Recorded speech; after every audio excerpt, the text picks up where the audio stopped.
G'day Knuckleheads, Uncle Knackers here. I think it's just about time that I made myself a pallet wood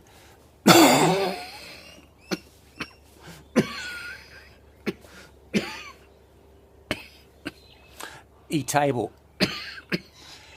Get it? Cough. E-table, coffee table. Work with me. Coffee. Tough crowd. Now, as well as using pallet wood, I'm also thinking about using this old painter's plank for the top of the coffee table. Now, I absolutely love it, and I've been saving this piece up for ages to build a bench or something out of it. Oh well, looks like coffee table top. Here we come.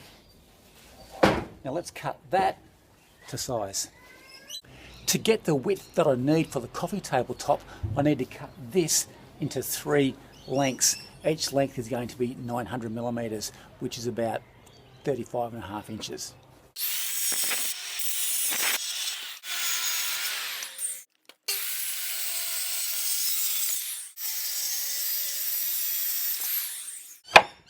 How easy was that? Now all we need to do is join these boards together using my trusty old biscuit joiner.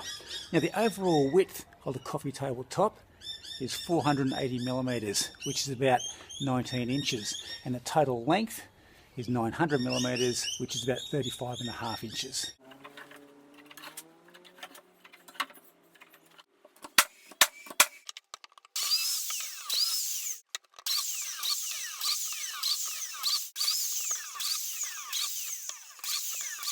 It's now time to glue the top together, and you may have noticed how I've doubled up on the biscuits because this is a pretty chunky bit of wood.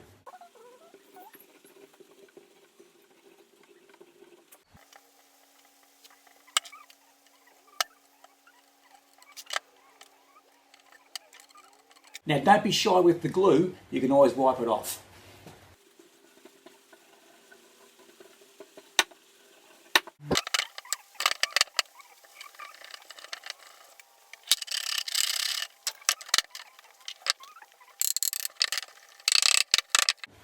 That's going in beautifully. I'll just tighten it up a little bit more. I don't want to do it too tight because it may buckle the top.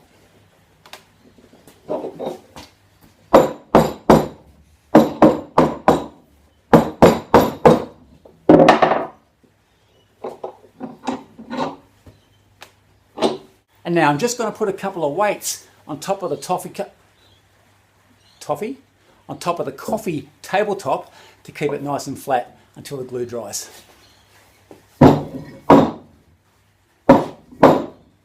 Done. Okay, it's 24 hours later. It's time to check this thing out. Pretty excited.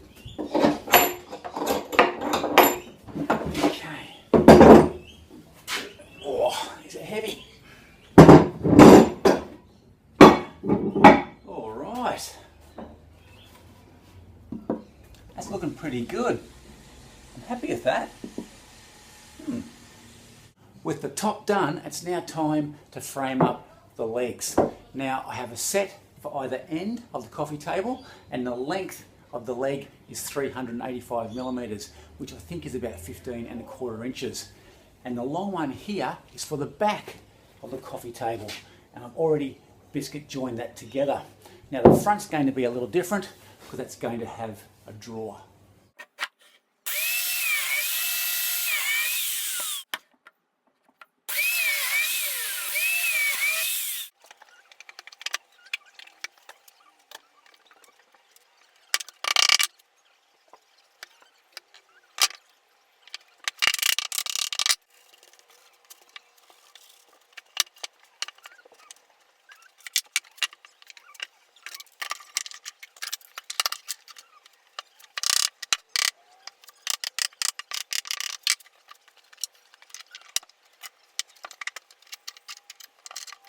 And again, just put some weights on the legs to keep them flat. And you'll also notice that I've put a block between the 2 legs. That prevents these legs from squishing in when I'm clamping the whole thing together. While I'm waiting for the legs to dry, I'm going to make the drawer. This is the drawer face, And all we need to do is cut a couple of rebates into the back of it so that we can insert the sides of the drawer.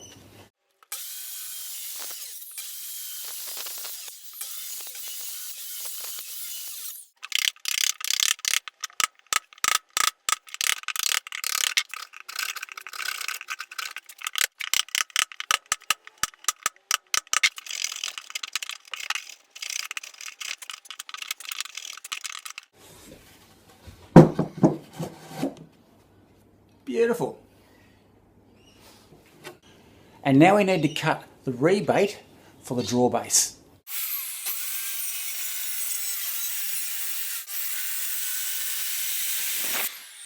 With the sides and the back of the drawer all done, it's now time to cut the base of the drawer. And I'm just using this old cement sheet which I had lying around the shed. And cement sheet is very easy to cut. All you need is one of these score and snap knives. Just mark out the piece that needs to be cut, get a straight edge, put it along the line, like that, and then with your score and snap knife, run that along the edge of your level or your straight edge.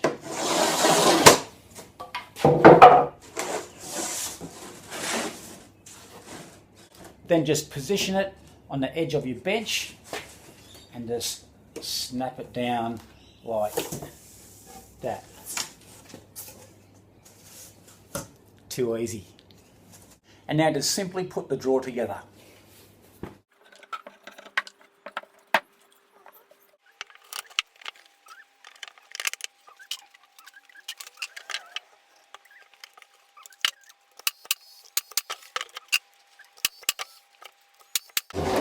Now how easy was that? I think it turned out really well. I like it. With the bits and pieces all built, it's now time for the fun part, assembling the coffee table.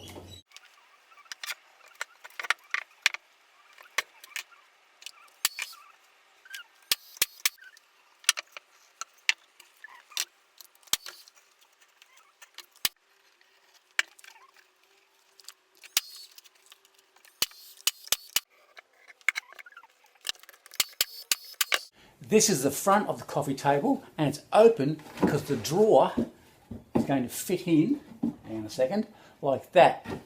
So all we need to do now is run a piece of timber from the front to the back on both sides to support the drawer runner.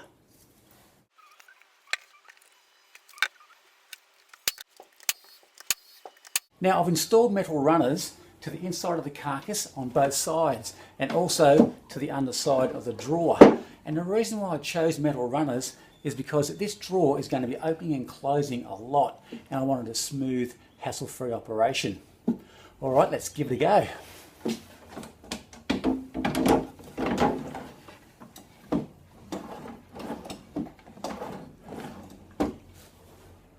Love it. And now all we need to do is put the top on and cut the angle on the legs.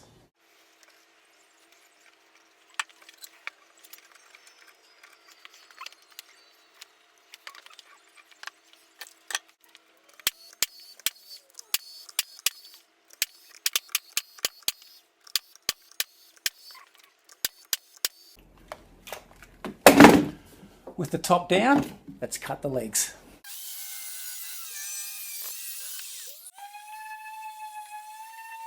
Gee, time's getting tight. I'm painting at night time.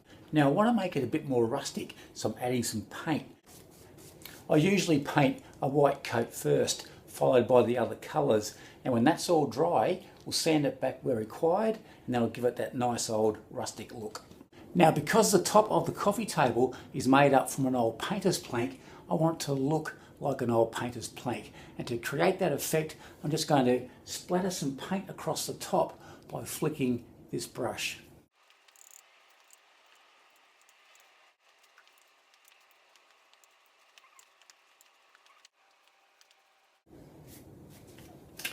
Now also remember that when painting, if you do a colour that you don't like, don't stress about it. You can always just sand it back. It's no big deal.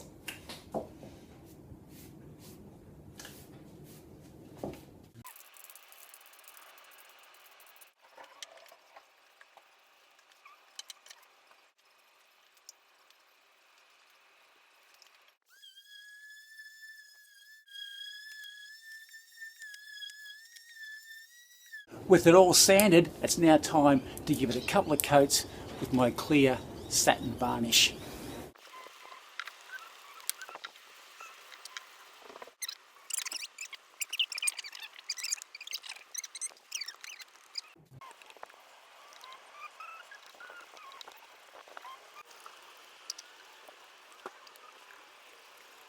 And here it is.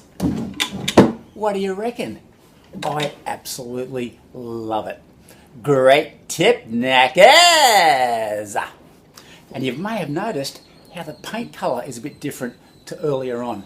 That's because I wasn't really happy with it, so I just sanded it back and repainted it. Like most of us, I fell for the old trick of doing too much to it to make it look rustic. You should just stick to the principle of like making a really good pizza, where less is more.